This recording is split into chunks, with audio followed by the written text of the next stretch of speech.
कहानी की शुरुआत नेट्सू नाम के एक जादूगर से होती है जो एक ऐसी दुनिया में रहता था जहां जादू का इस्तेमाल और उससे होने वाली लड़ाइयां बहुत ही आम थी। पर नेट्सू कोई आम जादूगर नहीं था। असल में फायर मैजिक का इस्तेमाल करने वाले जादूगर बहुत ही कम थे और नेट्सू भी इनमें से एक था। और साथ ही उसको जादू किसी इंसान ने नहीं बल्कि एक ड्रैगन ने सिखाया था जो बहुत ही अनोखी चीज थी। नेट्सू फेरी टेल नाम के ग्रुप का हिस्सा था और अब वो ईमिल को मिलने के लिए जा रहा था क्योंकि उसके मन में कुछ ऐसे सवाल थे जिनका जवाब सिर्फ वही दे सकते थे और इसके लिए उसे पोर्ट सिटी में जाना था और इसीलिए नेट्सू ट्रेन पकड़कर उनसे मिलने चला गया। पर रास्ते में उसकी तबीयत काफी खराब हुई और अपने साथी हैप्पी की मदद से वो सही सलामत पोर्ट सिटी पहुंच ही गया। शहर में पहुंचकर वो अभी भूखे पेट घूम ही रहा था कि तभी उसे कुछ लड़कियों की आवाज सुनाई दी जिन्होंने एक आदमी को घेरा हुआ था जो अपने आप को फायर विजार्ड बता रहे थे। ये सुनते ही नेट्सू उस तरफ को पूरी रफ्तार से भागा पर वहां पहुंचकर उसकी नजर एक आम से दिखने वाले आदमी पर पड़ी जो खुद को बहुत ही ज्यादा स्मार्ट समझ रहा था और सभी लड़कियां भी उसकी दीवानी बन रखी थी।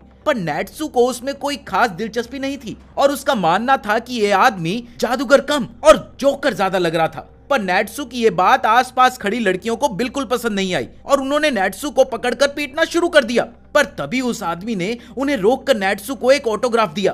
पर नेट्सू का कहना था कि उसे इस फालतू ऑटोग्राफ की कोई जरूरत नहीं थी और उसकी इसी बात ने लड़कियों को फिर गुस्सा दिला दिया और उन्होंने एक बार फिर से नेट्सू को पीटना शुरू कर दिया। इसके बाद उस आदमी ने सभी लड़कियों को अपनी पार्टी में इनवाइट किया जो कि वो क्रूज में करने वाला था और ये बोलकर वो वहां से चला गया। उधर लूसी नाम की एक लड़की नेट्सू के पास पहुंची और उसे थैंक यू बोला जिसके बाद वो नेट्सू को एक डब्बे में लेकर गई जहां पहुंचते ही नेट्सू और हैप्पी ने पागलों की तरह खाना खाना शुरू कर दिया।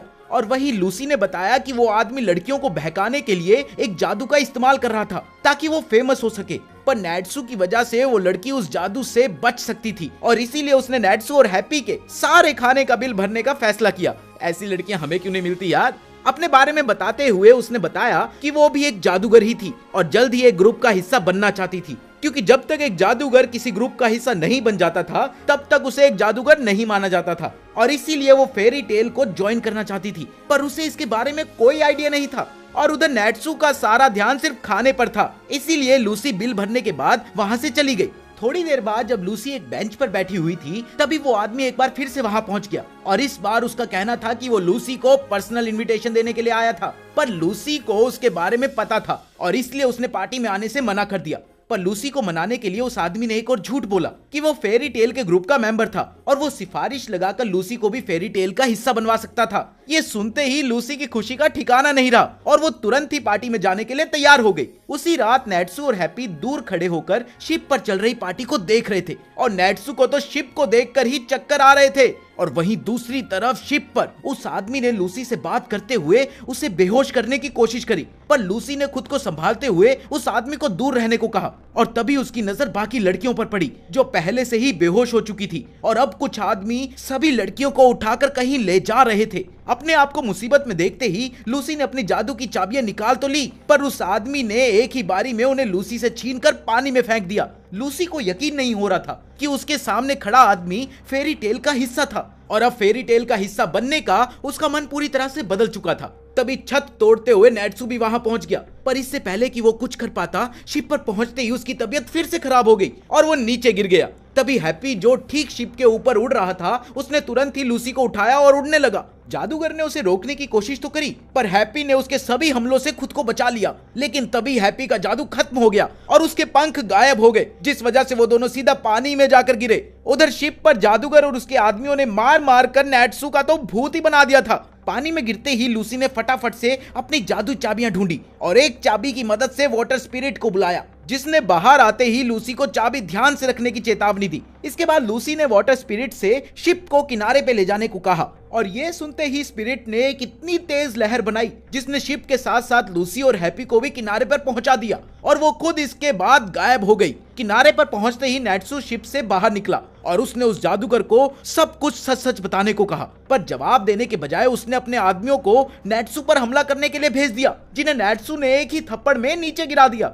नेट्सू का कहना था कि उसके खुद फेरी टेल से होने के बावजूद भी उसने कभी उस जादूगर को नहीं देखा था। ये सुनते ही लूसी हैरान रह गई और तभी हैप्पी ने उसे बताया कि असल में ये जादूगर एक छोटे से ग्रुप का हिस्सा था जो अवैध जादू की तस्करी किया करते थे उधर अपने आप को मुसीबत में देखकर उस जादूगर ने एक फायर स्पेल इस्तेमाल करने की कोशिश करी, पर वो ये नहीं जानता था कि नेट्सू एक फायर विजार्ड था और उसने जादूगर का सारा जादू एक साथ ही निगल लिया। इसके बाद नेट्सू ने भी जवाब में उस पर हमला किया, जिसमें जादूगर के अलावा कोई और बच नहीं सका। नेट्सू किसी भी हालत में अपने ग्रुप का नाम खराब नहीं होने दे सकता था, इसलिए इस बार उसने जादूगर के हमलों से बचते हुए उस पर फिर से हमला किया। पर जादूगर ऐसे हार मानने वालों में से नहीं था और उसने एक बार फिर से नेट्सू पर एक मैजिक बॉल से हमला किया, जिसे नेट्सू ने एक ही बारी में निगल लिया और एक आखिरी बार नेट्सू ने फिर से उस पर हमला किया, जिससे वो बच नहीं सका। पर इस पूरी लड़ाई में शहर का काफी नुकसान हो गया था, जिस वजह से वहां की पुलिस नेट्सू के पीछे पड़ गई थी। इसलिए हैप्पी, नेट्सू और लूसी एक साथ वहां से भाग गए। इसके बाद वो तीनों सीधा फेरी टेल पहुंचे, जहां सभी लोग पार्टी कर रहे थे।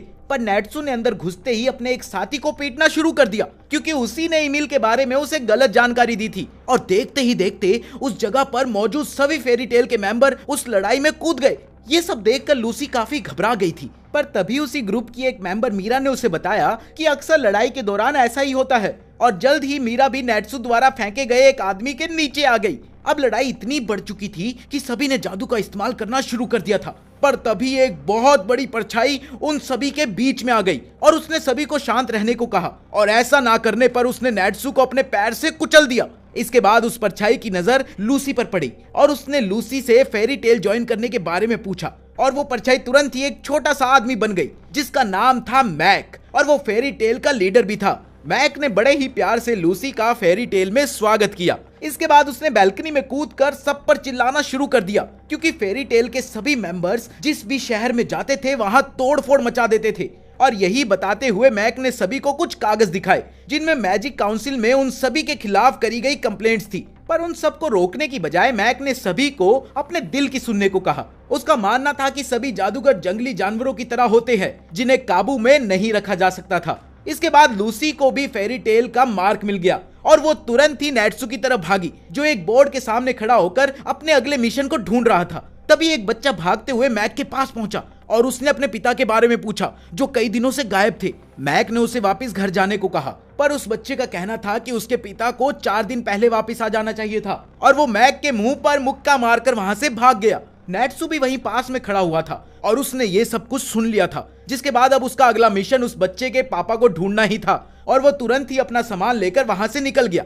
उधर मीरा ने लूसी को बताया कि असल में नेट्सू के पिता बचपन में ही उसे छोड़कर कहीं चले गए थे, जिसके बाद उसका ध्यान ईमिल नाम के एक ड्रैगन ने रखा था, और उसी ड्रैगन ने नेट्सू को सब कुछ सिखाया था। पर एक दिन ईमिल ड्रैगन मिल्क लेने के लिए निकला और फिर कभी वापिस ही नहीं आया, और तब से नेट्सू जगह जगह जाकर ईमिल को ढूंढ रहा था। लूसी ने तुरंत ही नेट्सू का साथ देने का फैसला किया, और वो भी उनके साथ एक गाड़ी में बैठ गई, जो उन्हें पहाड़ों तक ले जाने वाली थी। गाड़ी में बैठते ही नेट्सू की तबीयत फिर से खराब हो गई, पर जल्द ही खराब मौसम के चलते उन्हें उस गाड़ी को छोड़कर पैदल ही पहाड़ चढ़ना शुरू करना पड़ा। रास्ते में लूसी ठंड के मारे कांप रही थी, पर वहीं नेट्सू को कोई दिक्कत नहीं थी। थोड़ी देर तक परेशान होने के बाद लूसी ने अपनी जादुई चाबी से एक बड़ी सी घड़ी को बुलाया और ठंड से बचने के लिए उसके अंदर जाकर बैठ गई। लूसी चाहती थी कि नेट्सू उस घड़ी को ऊपर तक लेकर जाए, पर नेट्सू उसे वहीं पर छोड़कर आगे बढ़ गया। थोड़ा आगे जाकर नेट्सू ने उस बच्चे के पिता का नाम जोर से चिल्लाया, और उसी वक्त एक बंदर जैसे दिखने वाले राक्षस ने उस पर हमला कर दिया।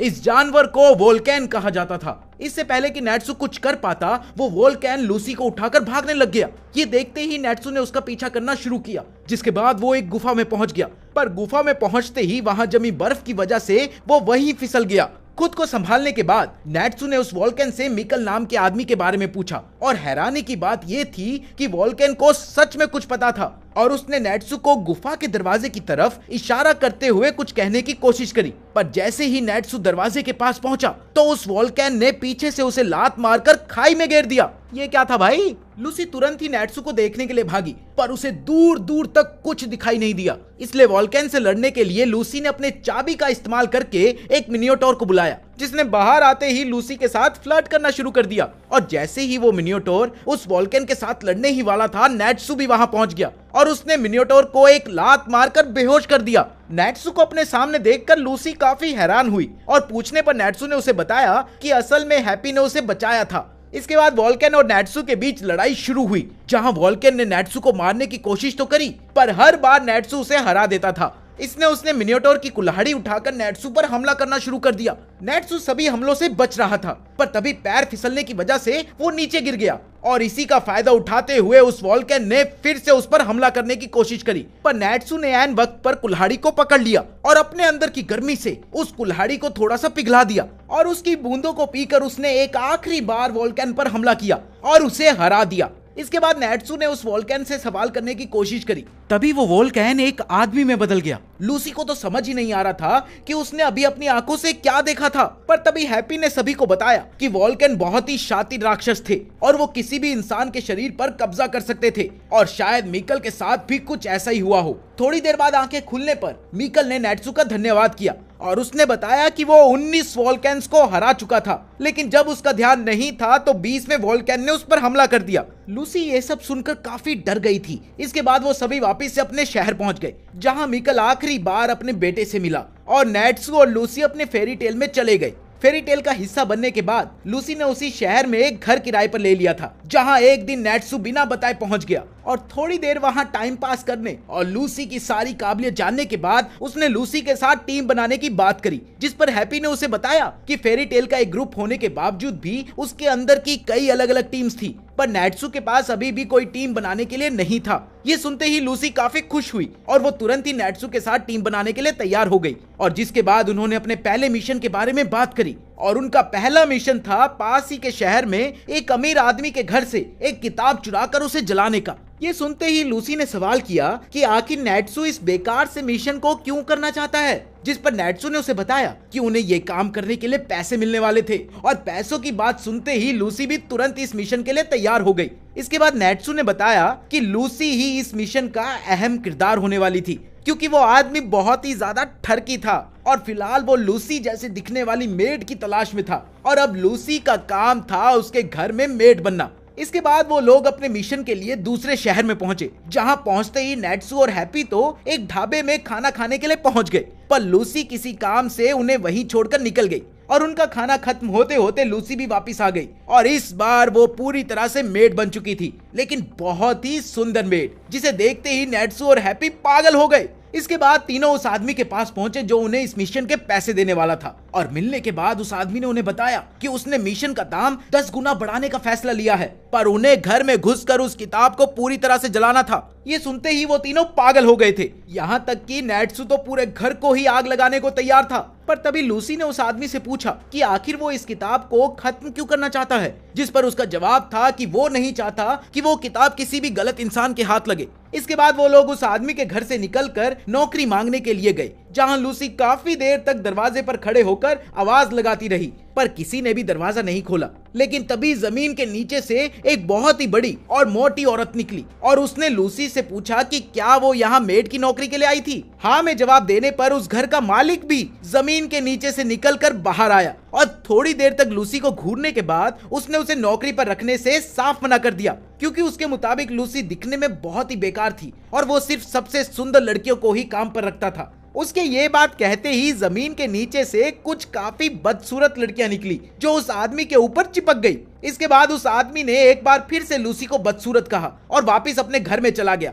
अपनी इतनी बेइज्जती करवाने के बाद लूसी लगातार पेड़ के नीचे बैठकर रो रही थी और वही नेट्सू और हैप्पी अपना अगला प्लान तैयार करने में लगे हुए थे और उसी के मुताबिक नेट्सू चुपचाप छलांग मारकर घर में घुसा और हैप्पी लूसी को उठाकर वहां तक लाया। नेट्सू ने एक खिड़की के कांच को पिघलाया और वो तीनों घर के अंदर घुसकर किताब ढूंढने में लग गए, लेकिन तभी घर की सभी मेड उनके सामने आ गई, पर नेट्सू ने एक ही बारी में उन सभी को बेहोश कर दिया और इसी बीच सबसे बड़ी मेड उसके ऊपर आकर गिर गई। नेट्सू ने तुरंत ही उस मेड को हटाया और वो तीनों फिर से किताब ढूंढने में लग गए, जिसके चलते वो लोग एक बहुत ही बड़ी लाइब्रेरी में पहुंचे जहां सभी तरह की किताबें रखी हुई थी। उनके सामने सबसे बड़ी दिक्कत ये थी कि उन्हें पता ही नहीं था कि आखिर उन्हें कौन सी किताब जलानी थी, इसलिए वो लोग सभी किताबों को देखने लग गए और तभी नेट्सू की नजर एक गोल्डन रंग की किताब पर पड़ी, जिसे देखते ही लूसी उसे पहचान गई। असल में ये किताब एक बहुत ही मशहूर राइटर ने लिखी थी, पर लूसी ने कभी भी उस राइटर की इस किताब के बारे में नहीं सुना था और अब वो इस किताब को अपने साथ घर ले जाकर इसे पढ़ना चाहती थी।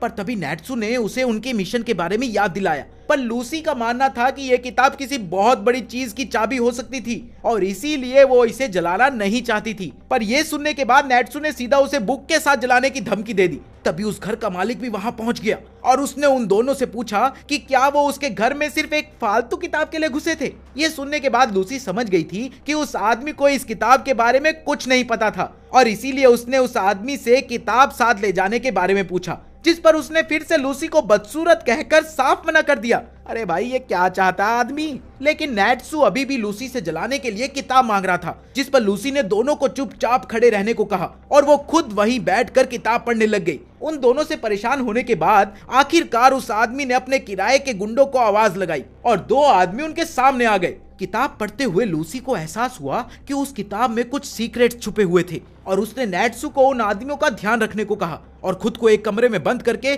फटाफट किताब पढ़ना शुरू कर दिया। उधर उस आदमी ने अपने गुंडों को नेट्सू को पीटने का ऑर्डर दिया और खुद लूसी के पीछे चला गया। नेट्सू ने जैसे ही उन आदमियों पर हमला किया तो उनमें से एक आदमी ने बड़ी आसानी से एक तवे से उस हमले को रोक दिया और नेट्सू को कहा कि वो उनसे कभी नहीं जीत सकता क्योंकि वो दोनों ही फायर विजार्ड को हराने में माहिर थे। इसके बाद उन्होंने नेट्सू पर हमला करके उसे दीवार तोड़कर दूसरे कमरे में फेंक दिया, पर नेट्सू फिर से खड़ा हो गया। इसके बाद उन दोनों ने फिर से नेट्सू पर हमला करने की कोशिश की, पर इस बार नेट्सू उनके हमलों से बच गया और उन्हें अपना पूरा जोर लगाने को कहा। जिसके बाद उन्होंने नेट्सू पर एक कंबाइन अटैक किया, जिसमें एक आदमी ने उस पर तवे से हमला किया और साथ ही दूसरे आदमी ने लात मारकर उसे जमीन में पटक दिया।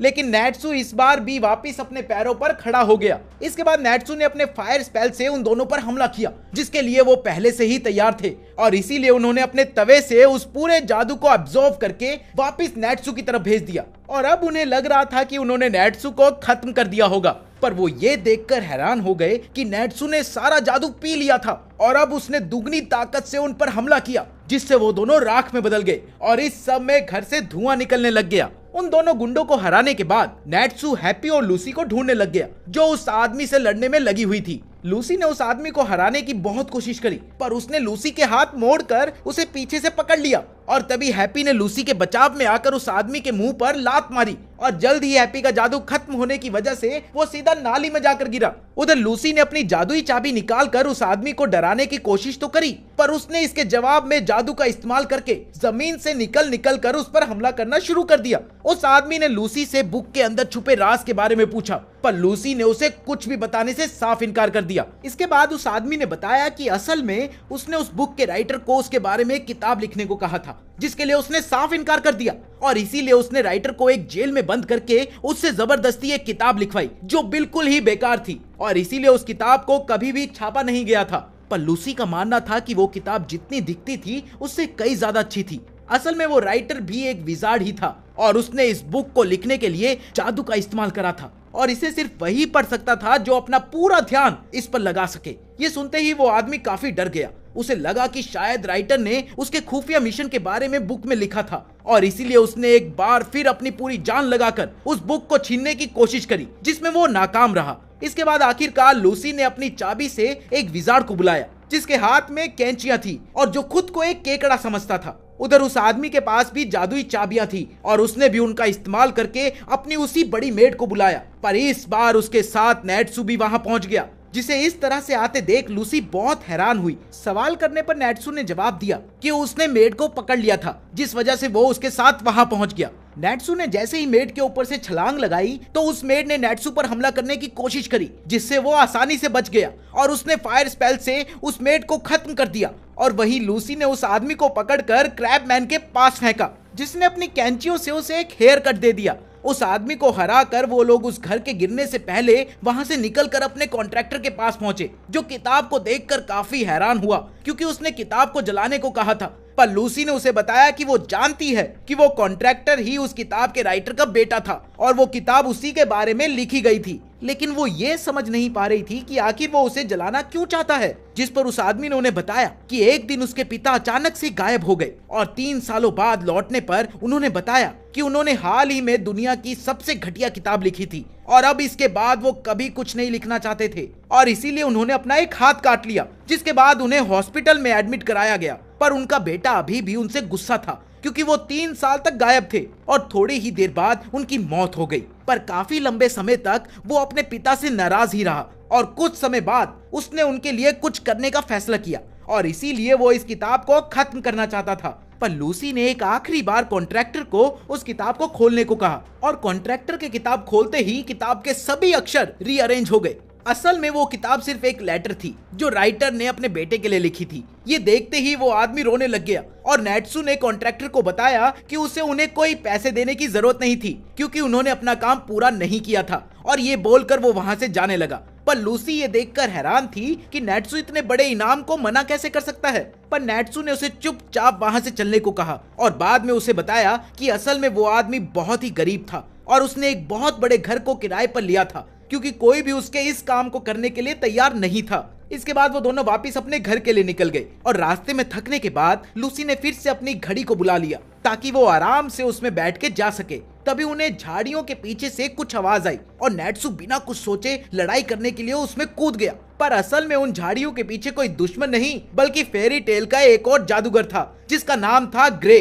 और वो बाथरूम जाने के लिए जगह ढूंढ रहा था क्योंकि भाई आप जब घर से बाहर हो और आपको बाथरूम लगी हो तो आप झाड़ियां ही देखते हो। थोड़ी देर लड़ने के बाद ग्रे ने उन दोनों को जल्दी घर चलने को कहा क्योंकि ईजर फिर से फेरी टेल में आने वाली थी। ईजर का नाम सुनते ही लूसी बहुत खुश हुई क्योंकि ईजर फेरी टेल की सबसे ताकतवर जादूगर में से एक थी। पर वहीं नेट्सू और ग्रे का मानना था कि वो बस एक चुड़ैल थी कि तभी वहां एक बहुत बड़ा धमाका हुआ और धुएं के हटने के बाद उन्होंने देखा कि कुछ लोगों ने हैप्पी को पकाने के लिए उल्टा लटका रखा था। नेट्सू और ग्रे ने तुरंत ही उन पर हमला कर दिया पर उनमें से एक ने नेट्सू को अपने सैंड मैजिक में फंसा लिया। दूसरी तरफ ग्रे ने लूसी से हैप्पी को बचाने को कहा और उसने बिना किसी पर ध्यान देते हुए बाकी दुश्मनों को हराना शुरू कर दिया। पर तभी उनमें से एक आखिरी आदमी पर जादुई बॉल थी पर असल में वो कोई जादूगर नहीं था बल्कि एक ज्योतिष था जिसे ग्रे ने बड़ी ही आसानी से हरा दिया। साथ ही नेट्सू ने सैंड मैजिक को तोड़कर उन लोगों पर एक आखिरी हमला करके उन सभी को पेड़ के साथ बांध दिया। पर इससे पहले कि उनसे कोई सवाल पूछ पाता एक परछाई एक झटके में उन सभी को उठाकर ले गई। घर पहुंचने के बाद नेट्सू पैसे कमाने के बारे में सोच रहा था ताकि वो अपने खाने का खर्चा पूरा कर सके और तभी लूसी को भी अपने घर के किराए के बारे में याद आया और वो बोर्ड पर जाकर पैसे कमाने के लिए मिशन ढूंढने लग गई। लेकिन ज्यादातर मिशंस उसकी काबिलियत से बाहर थे। इसके बाद मीरा लूसी को यह समझाने लग गई कि कैसे सभी ग्रुप्स एक साथ अच्छाई के लिए काम किया करते थे और वहीं दूसरी तरफ नेट्सू और ग्रे आपस में बहस कर रहे थे और इसी बीच एक आदमी ने लूसी के साथ फ्लर्ट करने की कोशिश तो करी पर लूसी ने उसे अपनी जादुई चाबियां दिखाकर भगा दिया। इधर ग्रे और नेट्सू के बीच की बहस चल ही रही थी कि तभी एक आदमी ने अंदर आकर सबको बताया कि ईजर उसकी तरफ ही आ रही है और ये सुनते ही कमरे का माहौल पूरी तरह से बदल गया। इसके कुछ ही देर बाद एक लड़की बड़े से दांत के साथ उस कमरे में आई और उसने ग्रुप लीडर के बारे में पूछा जिस पर मीरा ने जवाब देते हुए उसे बताया कि लीडर फिलहाल एक मीटिंग में बिजी थे और वो उनके लिए मैसेज छोड़कर जा सकती है। कुछ लोगों ने उस बड़े दांत के बारे में पूछा तो ईजर ने जवाब में उन्हें बताया कि हाल ही में उसने एक बहुत बड़े राक्षस को हराया था जिससे खुश होकर गांव के लोगों ने उस राक्षस का दांत उसे तोहफे में दिया था। इसके तुरंत बाद ही उसने सभी को डांटना शुरू कर दिया और उसका कहना था कि हाल ही में उसे फेरी टेल की काफी बुराई सुनने को मिल रही थी कि कैसे फेरी टेल के लोग जगह जगह जाकर तबाही मचा रहे थे और वो एक के बाद एक सभी को डांटती गई। पर जैसे ही उसकी नजर नेट्सू और ग्रे पर पड़ी तो दोनों ने ही एक दूसरे का खास दोस्त होने का नाटक करना शुरू कर दिया। लूसी ये देखकर काफी हैरान थी पर तभी मीरा ने उसे बताया कि असल में ईजर ने ग्रे और नेट्सू का मार मार कर भूत बनाया हुआ था और इसीलिए वो हमेशा ईजर के सामने तमीज से पेश आते थे। इसके बाद ईजर ने नेट्सू और ग्रे को बताया कि लीडर के बिजी होने की वजह से इस बार उसे मिशन में ग्रे और नेट्सू की मदद चाहिए थी। ये सुनते कमरे में खड़े सभी लोग हैरान रह गए क्योंकि ईजर हमेशा ही अकेले मिशंस पर जाती थी पर इस बार वो मदद मांग रही थी। उधर नेट्सू और ग्रे एक दूसरे को नफरत से देख रहे थे पर उन दोनों में ही ईजर के सामने कुछ बोलने की हिम्मत नहीं थी। अगली सुबह नेट्सू, ग्रे और लूसी स्टेशन पर ईजर का इंतजार कर रहे थे और अब भी नेट्सू और ग्रे आपस में बहस ही कर रहे थे और थोड़ी ही देर बाद ईजर भी वहां पहुंच गई। पर वो अकेली नहीं थी, उसके साथ था उसका बहुत सारा सामान और उसे देखते ही नेट्सू और ग्रे ने फिर से अच्छे दोस्त होने का नाटक शुरू कर दिया। ईजर ने उन दोनों पर ध्यान न देते हुए लूसी से उसके बारे में पूछा और अभी वो बात कर ही रहे थे कि नेट्सू ने ईजर को मिशन के बाद एक लड़ाई के लिए चैलेंज कर दिया क्योंकि अब उसका मानना था कि वो ईजर से भी ज्यादा ताकतवर बन चुका था। ग्रे का मानना था कि नेट्सू खुदकुशी करना चाह रहा था पर ईजर इसके लिए तैयार हो गई और सभी ट्रेन पर चढ़ गए। थोड़ी ही देर बाद नेट्सू की तबीयत फिर से खराब होने लग गई और तभी ईजर ने उसे अपने पास बुलाकर उसके पेट में एक जोर से मुक्का मारा, जिसके बाद वो वहीं बेहोश हो गया। नेट्सू के बेहोश होने के बाद ग्रे ने ईजर से मिशन के बारे में पूछा, जिस पर जवाब देते हुए उसने बताया कि वो एक आदमी को ढूंढ रहे थे जो एक अनोखी जादुई चीज के पीछे पड़ा हुआ था, जिसका सीक्रेट नाम था लुलाबे। उन्हें इस चीज के बारे में कोई जानकारी नहीं थी, पर एक दिन जब ईजर एक बार में बैठी हुई थी तो उसने कुछ आदमियों की बातें सुनी, जिसमें उसने एक बहुत ही फेमस क्रिमिनल का नाम सुना जो पहले एक ग्रुप का हिस्सा था, पर अपनी गैर कानूनी हत्याओं के चलते उसे ग्रुप से निकाल दिया गया था, जिसके बाद उसने एक अपना ही ग्रुप बनाकर क्राइम करना शुरू कर दिया। ईजर का कहना था कि उसे उस वक्त चीज ठीक से समझ नहीं आई, वरना वो उसी वक्त उन आदमियों को पकड़ लेती, पर उसे इस काम के लिए नेट्सू और ग्रे की मदद चाहिए थी। स्टेशन पर पहुंचने के बाद वो लोग अपने मिशन की ही बात कर रहे थे, जिस बीच वो नेट्सू को पूरी तरह से भूल गए, जो अभी भी ट्रेन में ही था और ट्रेन अपने अगले स्टेशन के लिए निकल गई थी। उधर ट्रेन में नेट्सू अभी भी सो रहा था कि तभी उस पर एक आदमी की नजर पड़ी, जो एक फेरी टेल के जादूगर को उस ट्रेन में देखकर बहुत हैरान था। पर इससे पहले कि नेट्सू कुछ बोल पाता, उस आदमी ने सीधा उसके मुंह पर एक लात मार दी, जिसकी वजह से नेट्सू अपने पूरे गुस्से के साथ नींद से जाग गया और उस आदमी को मजा चखाने के लिए उसने अपनी शक्तियों का इस्तेमाल करने की कोशिश करी, पर अपनी बीमारी की वजह से वो ये कर ही नहीं पाया। वहीं दूसरी तरफ उस आदमी ने अपने काले जादू से नेट्सू को उठाकर जमीन पर पटक दिया, पर तभी अचानक से ट्रेन एकदम से झटके से रुक गई, जिस वजह से वो दोनों नीचे गिर गए। और इसी बीच उस आदमी के कोट से अजीब से दिखने वाली एक बांसुरी भी बाहर गिरी। ट्रेन रुकने की वजह से नेट्सू अब फिर से अपनी शक्तियों का इस्तेमाल कर सकता था और ऐसा ही करते हुए उसने अपने फायर स्पेल का इस्तेमाल किया, जिसे वो आदमी चाहकर भी रोक नहीं पाया। पर इससे पहले कि वो उस आदमी को पूरी तरह से खत्म कर पाता, ट्रेन का दोबारा चलने का ऐलान कर दिया गया, जिससे नेट्सू पूरी तरह से डर गया और वो अपना सामान उठाकर तुरंत ही बाहर कूद गया। पर उसे पीछे आ रहे अपने साथियों के बारे में नहीं पता था और वो सीधा जाकर उनसे टकरा गया। वापस खड़े होने के बाद उसने अपने साथियों को ट्रेन में हुए हमले के बारे में बताया, पर उस बांसुरी के बारे में सुनते ही उन तीनों का मुंह उतर गया और ईजर ने उस आदमी को ना रोकने के लिए नेट्सू के मुंह पर एक चांटा मार दिया। इसके बाद लूसी ने बताया कि ये बांसुरी बहुत ही खतरनाक थी और जो भी इससे निकलने वाली आवाज को सुनता था वो वहीं खत्म हो जाता था। उन लोगों ने तुरंत ही अपनी गाड़ी में बैठकर उसका पीछा करना शुरू कर दिया, जिसमें नेट्सू की तबीयत तो बहुत खराब हुई, पर फिलहाल ईजर को इससे कोई मतलब नहीं था। थोड़ी देर बाद वो एक स्टेशन पर पहुंचे, जहां पहले से ही काफी भीड़ लगी हुई थी और सैनिकों ने सभी को बताया कि कुछ जादूगरों ने रेलवे ट्रैक्स को तोड़ दिया था, जिस वजह से सभी ट्रेन रुकी हुई थी। ये सुनते ही ईजर इसके बारे में और जानकारी लेने के लिए उन सैनिकों के पास पहुंच गई, पर जल्द ही जवाब ना मिलने पर उसने एक सैनिक को पीट दिया और फिर दूसरे सैनिक से सवाल किया, पर जल्द ही जवाब ना मिलने पर उसने उसको भी पीट दिया। कुछ सैनिकों से पूछने पर उसे डार्क ग्रुप का पता मिल ही गया और वो सभी तुरंत ही उस तरफ भागे। रास्ते की वजह से नेट्सू अभी भी सो ही रहा था और लूसी ने उसे अपने कंधों पर उठा रखा था। अंदर जाते समय उन्हें कई सैनिक जमीन पर पड़े हुए दिखे और ईजर का मानना था कि फौज ऐसी लड़ाइयों में काम नहीं आ सकती। थोड़ी देर और चलने के बाद पूरा डार्क ग्रुप उनके सामने खड़ा था, जिसमें वो क्रिमिनल भी था जिसका नाम था रीपर। लूसी ने नेट्सू को उठाने की बहुत कोशिश करी, पर नेट्सू हिलने का नाम ही नहीं ले रहा था। ईजर ने रीपर से पूछा कि आखिर वो उस बांसुरी का क्या करने वाला था, जिस पर जवाब देते हुए वो एयर मैजिक का इस्तेमाल करके सीधा स्पीकर पर बैठ गया और अब उसका प्लान था कि वो उस बांसुरी को इन माइक्स में बजाए ताकि स्टेशन के बाहर खड़े सभी लोग एक साथ खत्म हो जाए और वो स्पीकर्स की आवाज को बढ़ाकर एक बार में ही पूरे शहर को खत्म कर सकता था। तभी ट्रेन में मिले उस आदमी ने बीच में आकर उन पर हमला कर दिया और उसकी आवाज सुनते ही नेट्सू फिर से खड़ा हो गया और उसने उस हमले को एक ही बारी में रोक दिया। अब नेट्सू लड़ाई के लिए बिल्कुल तैयार था। रीपर ने अपने साथियों को इस मामले को संभालने को कहा और वो खुद वहां से निकल गया।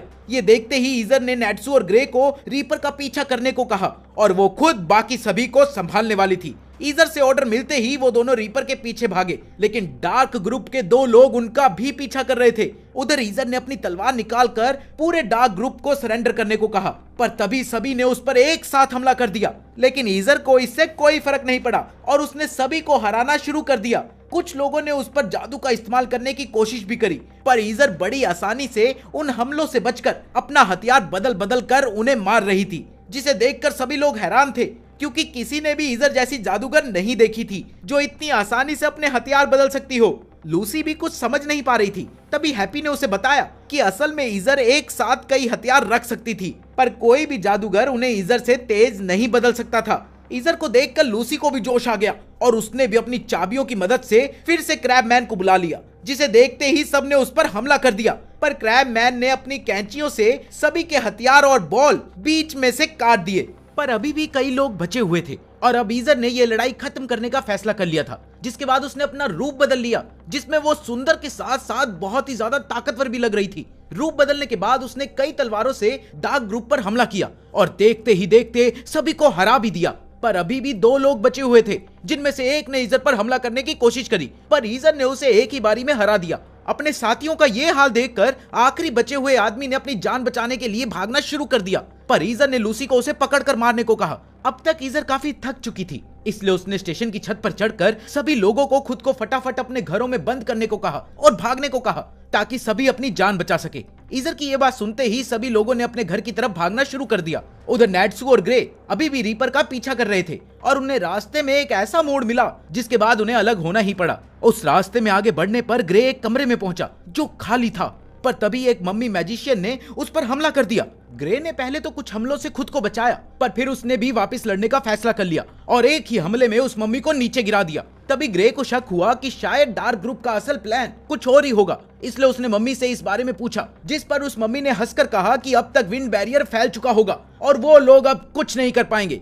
ये सुनकर ग्रे का शक यकीन में बदल गया और उसने शक्ति से उनके प्लान के बारे में पूछा, जिसके बाद उसने बताया कि स्टेशन को हाईजैक करना तो बस पहला कदम था, ताकि ईजर जैसे जादूगर यहाँ पहुंच जाए और विंड बैरियर के लगने के बाद वो लोग वहां से नहीं निकल पाएंगे और इसी बीच रीपर जाकर अगले शहर में उस बांसुरी का इस्तेमाल कर सके जहां सभी ग्रुप लीडर्स की मीटिंग चल रही थी, ताकि वो मैजिक काउंसिल को खत्म कर सके। ये सुनकर ग्रे का ध्यान भटक गया और इसी का फायदा उठाकर मम्मी ने उस पर हमला करके उसे पट्टियों से बांध दिया, पर ग्रे ने अपने आइस मैजिक का इस्तेमाल करके उन पट्टियों को जमा दिया और उन्हें तोड़ने के बाद वो उस मम्मी को भी बर्फ में जमाकर वहां से चला गया। वहां से निकलकर ग्रे सीधा ईजर के पास पहुंचा जो सभी को बांधने में लगी थी। ग्रे को अपने सामने देखते ही उसने नेट्सू के बारे में पूछा, जिस पर ग्रे ने उसे बताया कि कैसे वो लोग अलग हो गए थे, पर फिलहाल उन्हें नेट्सू से ज्यादा ग्रुप लीडर्स पर होने वाले हमले पर ध्यान देना चाहिए। ग्रे की बात सुनकर ईजर को उस पर विश्वास नहीं हुआ, जिस पर ग्रे ने उसे विश्वास दिलाया कि उसे बिल्कुल सही जानकारी मिली थी, क्योंकि उसने स्टेशन के बाहर विंड बैरियर को भी देखा था और उसके मुताबिक उन्हें जल्द से जल्द वहां से निकलने का रास्ता ढूंढना चाहिए। कुछ सेकंड सोचने के बाद ईजर ने उसे केज नाम के जादूगर के बारे में बताया, जिसके पास खास शक्ति थी जिसकी मदद से वो किसी भी जादू को रोक सकता था और फिलहाल नेट्सू भी उसे ही पकड़ने गया था और अगर वो उसे पकड़ ले तो वो विंड बैरियर को आराम से रोक सकते थे। उधर नेट्सू को उसे ढूंढने में काफी दिक्कत आ रही थी और इसीलिए उसने सभी चीजों को जलाना शुरू कर दिया, पर तभी केज ने पीछे से आकर उस पर हमला कर दिया। इसके बाद नेट्सू केज को अच्छे से पीटना चाहता था, पर उसने फिर भी अपने गुस्से को शांत करके उससे रीपर के बारे में पूछा, पर केज को लग रहा था कि नेट्सू उससे डर गया और इसीलिए उसने नेट्सू को एक ऑफर दिया, जिसके मुताबिक अगर नेट्सू ने उसे लड़ाई में हरा दिया तो वो उसे रीपर का पता बता देगा। ये बात सुनकर नेट्सू काफी खुश था, क्योंकि अब वो अपने सारे गुस्से को केज के ऊपर निकाल सकता था। केज ने नेट्सू पर कुछ हमले किए, पर नेट्सू बड़ी आसानी से उनसे बच गया, जिसने केज को काफी डरा दिया, क्योंकि उसे लगा था कि वो नेट्सू को आराम से हरा देगा। इसीलिए उसने अपने सबसे ताकतवर स्नेक शैडो का इस्तेमाल किया, पर नेट्सू ने अपने फायर स्पेल से एक ही बारी में उसके जादू को खत्म कर दिया। अपनी आंखों से ये देखकर केज काफी डर गया था। इसके बाद नेट्सू ने अपने आखिरी हमले से केज को उठाकर दीवार में पटक दिया, पर इससे पहले कि नेट्सू उससे कुछ भी पूछ पाता, ईजर ने वहां पहुंचकर तलवार सीधा केज के सर के पास घुसा दी और अब उसके मुताबिक अगर केज को जिंदा रहना था तो उसे स्टेशन के बाहर विंड बैरियर को खत्म करना होगा। शुरुआत में केज इसके लिए तैयार नहीं हुआ, पर अपनी जान बचाने के लिए वो आखिर में मान ही गया। पर तभी उसके पेट के बीच में से एक हाथ निकला, जिसने उसे काफी ज्यादा जख्मी कर दिया। असल में ये हाथ डार्क ग्रुप के उस मेंबर का था जो ईजर से डर कर भागा था और अब उसे केज को खत्म करने के ऑर्डर्स मिले थे। फटाफट से ईजर ने केज को पकड़ा ताकि वो उसे बचा सके, पर उधर नेट्सू गुस्से से भर चुका था, क्योंकि उसे ये बात बहुत ज्यादा बुरी लगी कि केज पर उसके ही ग्रुप के लोगों ने हमला किया था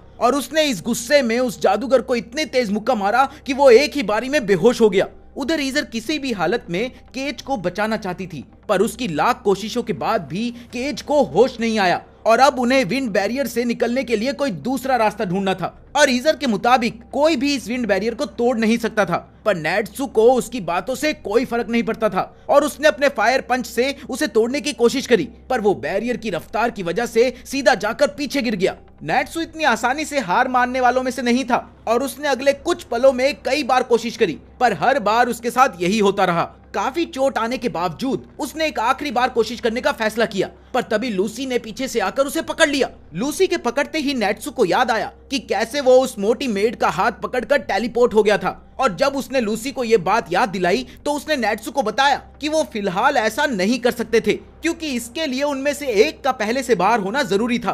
पर नेट्सू को अभी भी अच्छे से याद था कि कैसे वो मेड हर जगह अपना रास्ता बना लेती थी, और अभी वो अगर उनके पास होती तो वो इस विंड बैरियर को तोड़कर आराम से निकल सकते थे। तभी हैप्पी ने एक चाबी देते हुए उन्हें बताया कि असल में उस लड़ाई के बाद उस मेड ने हैप्पी से लूसी की टीम ज्वाइन करने की बात करी थी, क्योंकि फिलहाल उसके पास कोई भी मास्टर नहीं था। ये बात सुनते ही वो सब बहुत खुश हुए, और फिर लूसी ने उस चाबी की मदद से उस मेड को बुलाया, जो बिल्कुल भी पहले की तरह नहीं दिख रही थी, बल्कि अब वो एक बहुत ही सुंदर लड़की के रूप में थी, जिसे देखकर नेट्सू और लूसी काफी हैरान थे। पर ग्रे को समझ नहीं आ रहा था कि आखिर वो दोनों इतना हैरान क्यों थे, और इसी को दूर करने के लिए उस मेड ने उन्हें वापस से अपना रूप बदल कर दिखाया। असल में वो अपने मास्टर की पसंद का रूप ले सकती थी। लूसी से ऑर्डर मिलने के बाद उस मेड ने तुरंत ही जमीन के नीचे से एक रास्ता बनाकर उन सबको स्टेशन से बाहर निकाल दिया। पर बाहर पहुंचकर उन्होंने देखा कि नेट्सू और हैप्पी वहां नहीं थे। असल में बाहर निकलते ही नेट्सू ने हैप्पी को अपने सारे जादू की मदद से रीपर का पीछा करने को कहा, जिसके बाद हैप्पी एक रॉकेट की रफ्तार से उड़ा और वो सीधा रीपर के साथ जाकर टकरा गया। नीचे गिरने के बाद हैप्पी पूरी तरह से थक चुका था, पर उसने नेट्सू का काम काफी आसान कर दिया था। उधर रीपर ने नेट्सू के ऊपर हमला करने की कोशिश करी, पर नेट्सू ने बड़ी आसानी से उसके हमले को रोककर उसके ऊपर वापस से हमला किया। पर रीपर भी इस हमले से बच गया, और वो नेट्सू की शक्तियों से काफी डर गया था, और तब उसने रिस्क न लेते हुए वहां से भागने का फैसला किया। इसीलिए उसने नेट्सू को खाई में गिराने के लिए उसे एक टोर्नेडो स्पेल में फंसा दिया, जिसमें नेट्सू के सर में कई सारी चोटें आई, और वो उस स्पेल से निकलने के तरीके के बारे में सोचने लग गया। तभी उसे याद आया कि माइकल ने एक बार उसे बताया था कि वो अपनी फायर स्पेल को कभी भी बदल सकता था, ताकि वो किसी भी चीज को कंट्रोल कर सके, और उसने इसी चीज का इस्तेमाल करके टोर्नेडो को आग लगा दी और फिर वापस से पटरी पर आ गया। इसके बाद उसने रीपर पर फायर ब्रीथ से हमला किया, जिसे रीपर ने पूरी अपनी ताकत लगाकर रोक दिया। नेट्सू की ताकत को देखने के बाद रीपर अब अपनी पूरी जान लगाने वाला था, और नेट्सू भी इससे पीछे नहीं हटने वाला था।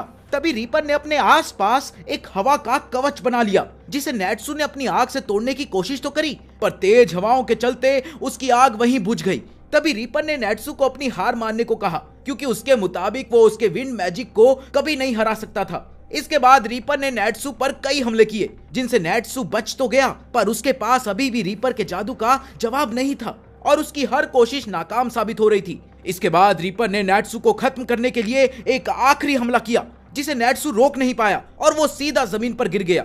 रीपर नेट्सू की शक्तियों को देखकर काफी हैरान था, क्योंकि आज तक कोई भी उसके इस जादू को सहन नहीं कर पाया था। इससे पहले कि रीपर नेट्सू को पूरी तरह से खत्म कर पाता, वो एक बार फिर से उठ गया, और उसने रीपर के कवच को तोड़ने की एक और कोशिश करी, पर हर बार की तरह वो कामयाब नहीं हो पाया। इससे गुस्सा होकर नेट्सू ने रेलवे ट्रैक्स को उड़ाना शुरू कर दिया, और नेट्सू के गुस्से की वजह से उसके आसपास आग लग गई, जिसके चलते धीरे धीरे रीपर की हवा की रफ्तार कम होना शुरू हो गई। हैप्पी समझ गया था कि नेट्सू की आग की वजह से ही रीपर की हवा कम हो रही थी, और इसीलिए उसने नेट्सू को और उकसाने के लिए उससे कहा कि अगर उसकी जगह ग्रे होता तो वो आसानी से रीपर को हरा देता। और ये बात सुनते ही नेट्सू गुस्से से पागल हो गया, और साथ ही उसके आसपास की आग भी बढ़ गई, और देखते ही देखते रीपर के आसपास से हवा पूरी तरह गायब हो गई। इसके बाद नेट्सू ने रीपर को एक मुक्का मारा, जिसे वो सपने में भी रोक नहीं सकता था, और वो उस एक ही मुक्के से जमीन पर गिर गया।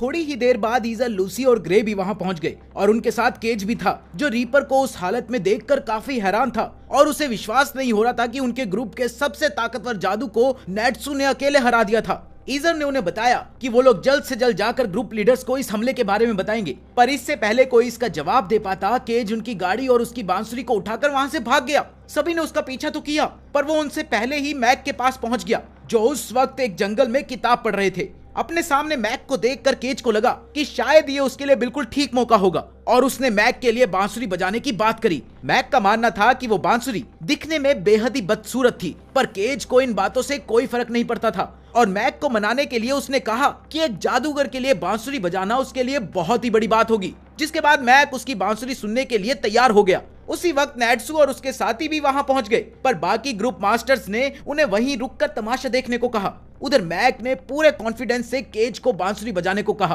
पर मैक की आंखों को देखने के बाद केज का मन बदल गया और अब उसे बांसुरी बजाने में कोई दिलचस्पी नहीं थी और उसने वो बांसुरी वहीं नीचे फेंक दी। पर नीचे गिरते ही वो बांसुरी खुद से ही चालू हो गई और उसने अपने बाकी साथियों को बुलाकर एक बहुत बड़ा रूप ले लिया और अब उसका इरादा दुनिया से सभी इंसानों को खत्म करने का था। सभी जादूगर इतने बड़े राक्षस को देखकर काफी हैरान थे और वहीं पास में एक आर्मी जा रही थी जिसने राक्षस को देखते ही उस पर हमला कर दिया, पर राक्षस ने अपने एक ही हमले से पास के पहाड़ को धूल में बदल दिया, जिसे देखकर वो पूरी आर्मी वहां से भाग गई। ये देखने के बाद ईजर ने नेट्सू और ग्रे को साथ में लड़कर उस राक्षस को हराने को कहा, पर नेट्सू और ग्रे ये काम अकेले करना चाहते थे, पर ईजर के एक बार कहने पर वो दोनों इस काम के लिए तैयार थे, क्योंकि उन दोनों में ही ईजर से बहस करने की हिम्मत नहीं थी। इसके बाद उन तीनों ने एक साथ उस राक्षस पर हमला किया, जिसमें ईजर ने अपना रूप बदलकर तलवार से हमला किया, तो ग्रे ने अपने आइस स्पाइक से और वहीं नेट्सू ने अपने फायरी पंच से। इस सब के बाद वो राक्षस काफी ज्यादा गुस्सा हो गया था और उसने उनके ऊपर एक हमला किया,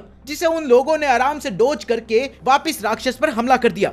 इस सब से परेशान होकर उस राक्षस ने बांसुरी का इस्तेमाल करने का फैसला किया ताकि वो ये लड़ाई एक ही बारी में खत्म कर सके। इसलिए उसने एक लंबी सी सांस लेकर बांसुरी बजाना शुरू किया, पर जादूगरों के हमलों की वजह से उस राक्षस के शरीर में कई छेद हो गए थे, जिस वजह से वो अब बांसुरी नहीं बजा सकता था। इस बात ने उस राक्षस को काफी परेशान कर दिया और उसने चीजें उठाकर उनके ऊपर फेंकना शुरू कर दिया, पर नेट्सू और ग्रे ने एक कवच बनाकर सभी को बचा लिया। जिसके बाद उन्होंने उस राक्षस को खत्म करने के लिए आखिरी हमला किया, जिस पर ईजर और ग्रे ने राक्षस पर कई हमले किए और फिर नेट्सू ने उसे खत्म करने के लिए एक फायर बॉम्ब का इस्तेमाल किया, जिसके बाद वो राक्षस पूरी तरह से गायब हो गया। पर इस सब में वहां एक बहुत बड़ा गड्ढा हो गया था और साथ ही कई सारे पहाड़ भी खत्म हो गए थे। वहां खड़े सभी लोग इन जादूगरों की शक्तियों से काफी खुश थे और साथ ही हैरान भी। इसके बाद सभी अपने ग्रुप मास्टर को कंधे पर बिठाकर वहां से निकल गए और जब आखिरकार उन्होंने डार्क ग्रुप को हरा ही दिया था तो नेट्सू ने ईजर को वादे के मुताबिक एक लड़ाई के लिए चैलेंज किया और इस लड़ाई को देखने के लिए सभी लोग इकट्ठे हो रखे थे। कुछ लोगों ने ईजर की जीत पर शर्त लगाई थी तो कुछ ने नेट्सू की। नेट्सू आखिरी बार ईजर से बचपन में लड़ा था और तब से ही उसने अपने ऊपर काफी मेहनत करी थी और इसीलिए कुछ लोगों को लगता था कि इस बार वो ईजर को आराम से हरा देगा। दूसरी तरफ ईजर लड़ाई के लिए पूरी तैयार थी और वो भी नेट्सू पर कोई रहम नहीं खाने वाली थी, इसलिए उसने अपना एक और रूप बदला जो फायर मैजिक के खिलाफ काम करता था। पर नेट्सू को इससे कोई फर्क नहीं पड़ता था। उसने तुरंत ही ईजर पर हमला कर दिया, जिसे ईजर ने बड़ी आसानी से रोककर नेट्सू पर दोबारा हमला कर दिया। नेट्सू भी इसके लिए तैयार था और वो भी इस हमले से बच गया। इससे परेशान होकर नेट्सू ने एक बार फिर अपने फायर स्पेल का इस्तेमाल किया, पर ईजर ने उसे अपने तलवार से रोक लिया। इससे पहले वो लड़ाई को आगे बढ़ा पाते वहां मैजिक काउंसिल की तरफ से पीप नाम का एक फ्रॉग पहुंच गया, जो वहां ईजर को अरेस्ट करने के लिए आया था, क्योंकि ईजर ने डार्क ग्रुप से लड़ाई के दौरान ट्रेन स्टेशन और कई जगह को पूरी तरह से तबाह कर दिया था। सभी लोग ये सुनकर काफी हैरान थे, पर उनमें से कोई भी मैजिक काउंसिल के सामने कुछ नहीं कर सकता था। पीप ईजर को अरेस्ट करके वहां से चला गया और बाकी सभी लोग ग्रुप बिल्डिंग के अंदर आकर बैठ गए, पर नेट्सू इतनी आसानी से हार मानने वाला नहीं था, इसलिए वो ईजर का रूप लेकर मैजिक काउंसिल में घुस गया और अब उसका कहना था कि उसी ने ईजर का रूप लेकर सारी तबाही मचाई थी और इस सब में ईजर का कोई भी हाथ नहीं था। उसकी इस हरकत की वजह से उसे ईजर के साथ एक ही कमरे में बंद कर दिया गया। ईजर ने उसे बेवकूफ कहते हुए बताया कि उसका अरेस्ट बस एक दिखावा था, ताकि सभी लोगों को लगे कि मैजिक काउंसिल किसी के साथ भेदभाव नहीं करती थी और असल में उसको कुछ घंटों में आजाद किया जाना था। पर अब नेट्सू की बेवकूफी की वजह से उन दोनों को ही जेल में रात काटनी पड़ेगी। नेट्सू की बेवकूफी के बावजूद भी ईजर को यह बात बहुत अच्छी लगी कि नेट्सू ने उसे बचाने की कोशिश करी। अगले दिन जेल से छूटने के बाद नेट्सू ने ईजर को फिर से लड़ाई के लिए चैलेंज किया, पर ईजर अब उससे लड़ना नहीं चाहती थी। पर फिर भी नेट्सू ने उसके ऊपर एक हमला करने की कोशिश करी, जिसके जवाब में ईजर ने उसे एक ही बारी में बेहोश कर दिया। ये देखकर सभी लोग काफी हैरान थे। सभी लोग ये देखकर हंसी रहे थे कि तभी मैक ने बताया कि उसे नींद आ रही है और ये बात सुनते ही सभी तुरंत ही सो गए, पर सिर्फ मैक ही जागता रहा। और तभी एक आदमी कमरे के अंदर आ गया और मिशन बोर्ड से एक कागज लेकर वहां से निकल गया। उस आदमी के बाहर जाते ही सभी लोग वापस उठ गए, पर लूसी को समझ नहीं आ रहा था कि अभी उसकी आंखों के सामने ये क्या हुआ। तब मीरा ने उसे बताया कि ये काम मिस्टोगन नाम के एक जादूगर का था, जो उनके ग्रुप का सबसे ताकतवर जादूगर भी था। मिस्टोगन नहीं चाहता था कि किसी को भी उसके बारे में पता चले, इसलिए वो हर बार बिल्डिंग में आने से पहले सभी को सुला देता था और सिर्फ मैक और लक्सस ने ही आज तक उसका चेहरा देखा हुआ था। लक्सस भी फेरी टेल के सबसे ताकतवर जादूगरों में से एक था। लक्सस के बैल्कनी में आते ही नेट्सू ने उसे भी लड़ाई के लिए चैलेंज किया, पर लक्सस ने एक ही बारी में उसके इस चैलेंज को मना कर दिया और उसका मानना था कि अगर नेट्सू ईजर को नहीं हरा सकता तो वो उसे सपने में भी नहीं हरा पाएगा। पर नेट्सू इतनी जल्दी हार मानने वाला नहीं था और उसने लक्सस को फिर से चैलेंज करते हुए सेकंड फ्लोर पर छलांग लगाने की कोशिश करी। पर तभी मैक ने अपने जादुई हाथ को लंबा करके नेट्सू को जमीन में पटक दिया और उसे बताया कि अभी वो सेकंड फ्लोर पर जाने के लायक नहीं हुआ था। ये सुनकर लूसी ने मीरा से इस रूल के बारे में पूछा तो उसने बताया कि सेकंड फ्लोर पर एक बोर्ड लगा हुआ था जो सिर्फ 5 लोगों के लिए था, जिसमें ईजर, मिस्टोगन और लक्सस थे। उस बोर्ड के ऊपर सबसे खतरनाक मिशन लगे हुए थे जो सिर्फ एस रैंक के जादूगरों के लिए थे और सिर्फ ग्रुप मास्टर के पास ही ये ताकत थी कि वो किसे कौन सा रैंक देना चाहते थे। उसी रात जब अपने घर पहुंचते ही लूसी ने देखा कि नेट्सू और हैप्पी उसके बेड पर एक्सरसाइज कर रहे थे तो उसे ये देखकर बहुत गुस्सा आया और उसने लात मारकर उन्हें नीचे गिरा दिया। पर उन्होंने फिर से एक्सरसाइज करना शुरू कर दिया और उसे एक मिशन पीस दिखाया जो एस रैंक का था। लूसी ये देखकर काफी हैरान हो गई थी। पूछने पर उसे पता चला कि हैप्पी इसे नोटिस बोर्ड से चुरा कर लाया था और अब नेट्सू इस मिशन पर जाने के लिए तैयार था और वो चाहता था कि लूसी भी उसके साथ चले क्योंकि वो खुद को ताकतवर साबित करना चाहता था। पर लूसी ने इसके लिए साफ मना कर दिया क्योंकि उसके मुताबिक ये एक फालतू की बातें थी। पर नेट्सू हार मानने वालों में से नहीं था और उसने अकेले ही जाने का फैसला किया और खिड़की से छलांग मार दी। नेट्सू के जाने के बाद लूसी ने एक बार फिर उस मिशन के बारे में पढ़ा जिसमें लिखा हुआ था कि इस मिशन को पूरा करने वाले को एक स्पेशल चाबी मिलेगी। ये पढ़ते ही लूसी का मन बदल गया और वो तुरंत ही नेट्सू का साथ देने के लिए उसके पीछे भागी। उधर पूरा ग्रुप परेशान था और उन्हें समझ नहीं आ रहा था कि आखिर करे क्या, क्योंकि नेट्सू अब मिशन पर निकल चुका था। मैक ने लक्सस से नेट्सू को वापस लाने की बात कही जिस पर लक्सस ने साफ मना कर दिया और उसके मुताबिक वो नेट्सू जैसे किसी बेवकूफ को बचाने के लिए अपना समय बर्बाद नहीं करना चाहता था। मैक के मुताबिक कोई ताकतवर ही नेट्सू को वापस ला सकता था, जिसे सुनते ही ग्रे के अंदर का शक्तिमान जाग गया और उसने तुरंत ही इस जिम्मेदारी को लेने का फैसला किया। उधर नेट्सू और लूसी एक पोर्ट टाउन में पहुंच गए थे। वो दोनों ही काफी खुश थे और लूसी के मुताबिक उन्हें अब एक बोट पर बैठकर आइलैंड पर पहुंचना था, पर नेट्सू का मानना था कि उन्हें तैर कर जाना चाहिए। लूसी ने उसकी बात को ठुकराते हुए सभी नाव वालों से पूछना शुरू कर दिया, पर सभी ने उस आइलैंड पर जाने से साफ मना कर दिया। ये सुनकर नेट्सू काफी खुश था और उसके मुताबिक उन्हें तैर कर ही जाना चाहिए था। पर तभी ग्रे ने पीछे से आकर उन दोनों को पकड़ लिया। उसने उन्हें बताया कि वो उन्हें वापस ले जाने के लिए आया था और उन्हें वापस जाते ही ग्रुप से निकाल दिया जाएगा। ये बात सुनते ही लूसी काफी डर गई थी, पर नेट्सू को कोई फर्क नहीं पड़ा और उसने ग्रे से बहस करना शुरू कर दिया कि तभी एक नाव वाले ने उनसे पूछा कि क्या वो लोग जादूगर है और उस आइलैंड को श्राप से मुक्त करवाने के लिए आए थे, जिस पर नेट्सू ने तुरंत ही हामी भरी, जिसे सुनते ही वो नाव वाला उन्हें आइलैंड पर ले जाने के लिए तैयार हो गया। पर ग्रे उन्हें इतनी आसानी से नहीं जाने देने वाला था, इसलिए नेट्सू ने उसे बेहोश करके नाव में बैठा दिया। जब तक ग्रे को वापस होश आया तब तक नेट्सू समुद्र में उल्टियां मार रहा था। तभी उस नाव वाले ने उन्हें बताया कि कोई भी उस आइलैंड की तरफ जाना पसंद नहीं करता था और वो कब से किसी ऐसे को ढूंढ रहा था जो उस आइलैंड पर जाकर उसे श्राप से आजाद करवा सके। श्राप के बारे में पूछने पर उस नाव वाले ने कोई जवाब नहीं दिया और चुपचाप अपने हाथ आगे कर दिए जो किसी राक्षस के हाथ की तरह थे। लूसी उस हाथ को देखकर काफी डर गई थी और थोड़ी ही देर बाद उस नाव वाले ने उस आइलैंड की तरफ इशारा करते हुए उन्हें बताया कि वो लोग अपनी मंजिल पर पहुंचने ही वाले हैं। जैसे ही वो चारों आइलैंड की तरफ देखकर पीछे मुड़े तो उन्होंने देखा कि वो नाव वाला गायब था। इससे पहले कि वो कुछ समझ पाते एक बहुत ऊंची लहर पीछे से आकर उन्हें अपने साथ ले गई। अगली सुबह उन चारों की आंख आइलैंड पर ही खुली और किस्मत से वो सभी बिल्कुल ठीक थे। नेट्सू ये देखकर बहुत खुश था और लूसी ने उस पोस्टर को निकाल कर पढ़ा कि उस आइलैंड में एक गांव था और उसी गांव के मुखिया ने ये पोस्टर जारी किया था, इसलिए उन्हें सबसे पहले जाकर उसी से मिलना था। ग्रे ने उन्हें रुकने को कहा, पर नेट्सू का कहना था कि वो उन्हें अब वापस नहीं ले जा सकता था क्योंकि अब तो उनके पास नाव भी नहीं थी। पर ग्रे ने अब तक अपना मन बदल लिया था और अब वो उनके साथ काम करने वाला था क्योंकि वो किसी भी हाल में नेट्सू जैसे बेवकूफ को खुद से ऊपर नहीं निकलने दे सकता था।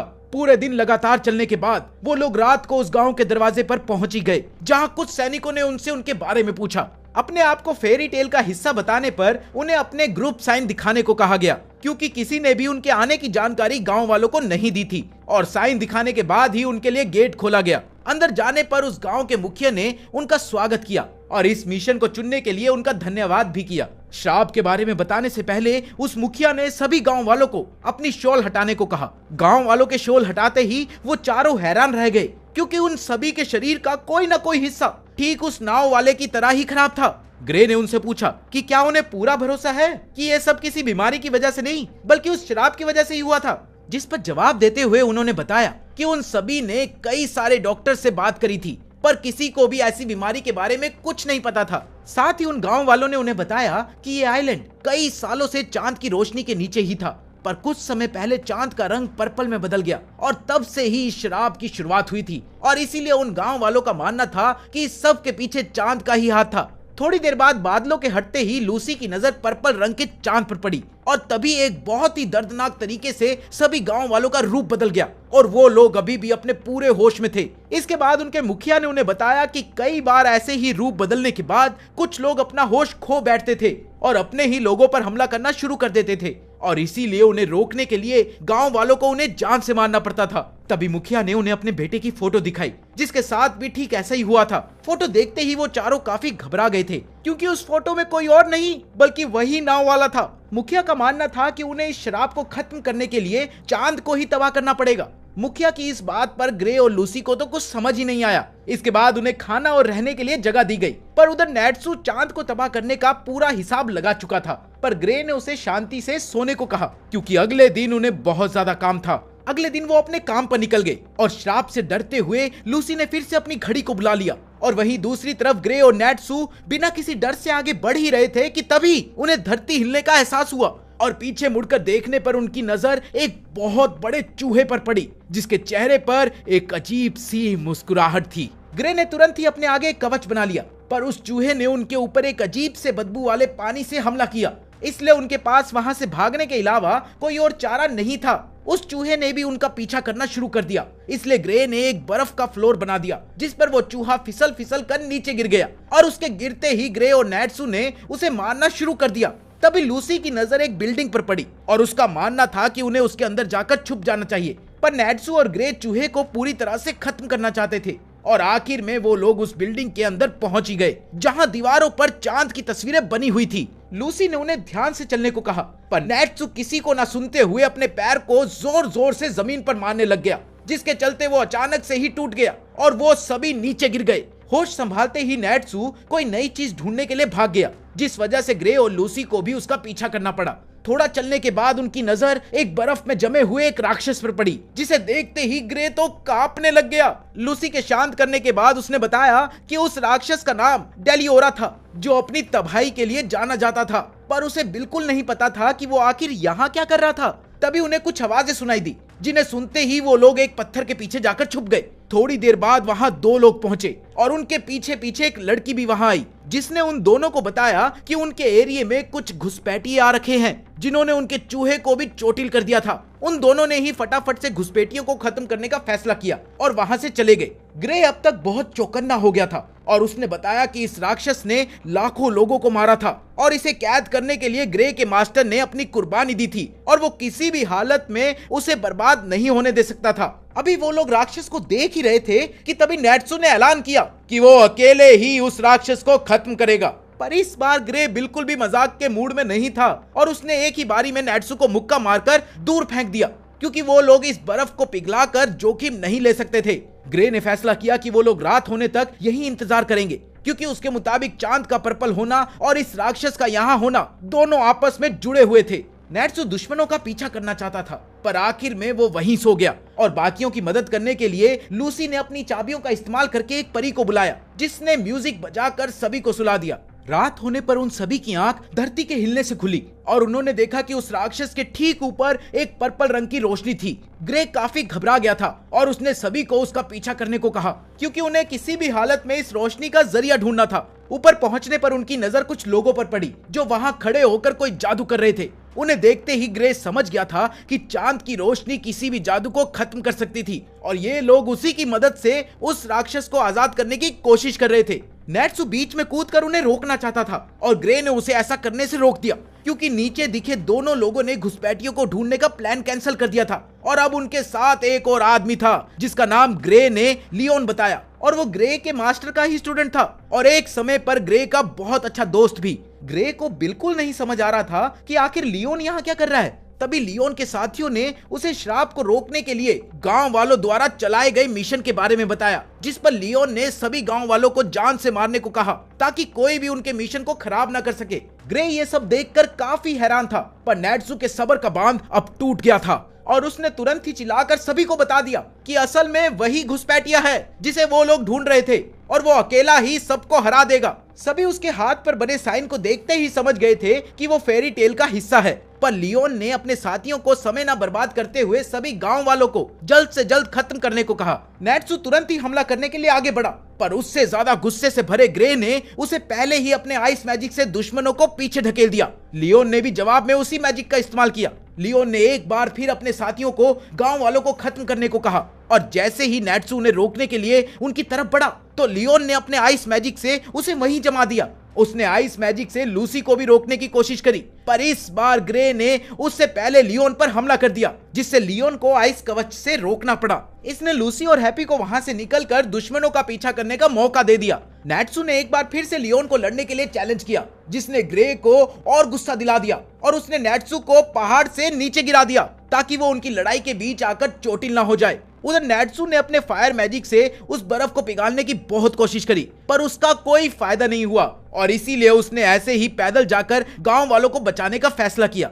उधर ग्रे और लियोन की बातों के बीच में पता चला कि कई साल पहले ग्रे ने डेलियोरा को लड़ाई के लिए चैलेंज किया था, जिसकी वजह से उनके मास्टर को बीच में आकर अपनी जान की कुर्बानी देनी पड़ी थी और इसी बात की नफरत लियोन आज तक मन में लेकर बैठा था। लियोन ने ग्रे पर हमला किया, जिससे ग्रे सीधा दीवार पर जाकर गिरा, पर फिर भी वो वापस से खड़ा हो गया। ये देखकर लियोन को बहुत गुस्सा आया और उसने एक बार फिर कई सारी आइस ईगल से उसके ऊपर हमला किया, जिनसे बचने के लिए ग्रे ने एक कवच का इस्तेमाल किया, पर लियोन को ये पहले से ही पता था और इसीलिए उसने ईगल्स को घुमाकर ग्रे पर हमला किया, जो सीधा ग्रे के ऊपर जाकर लगी। ग्रे ने अभी भी हार नहीं मानी थी और उसने वापस से खड़े होकर एक आइस हैमर से लियोन पर हमला करने की कोशिश करी, जिससे लियोन ने एक ही बारी में तोड़ दिया। इससे परेशान होकर ग्रे ने अपने सबसे ताकतवर जादू का इस्तेमाल किया, जिसकी वजह से उस राक्षस को जिंदा करने आए सभी जादूगर वहां से भागने लग गए और लियोन के ऊपर इसका कोई असर नहीं पड़ने वाला था और उसने एक ही बारी में इस जादू को तबाह कर दिया।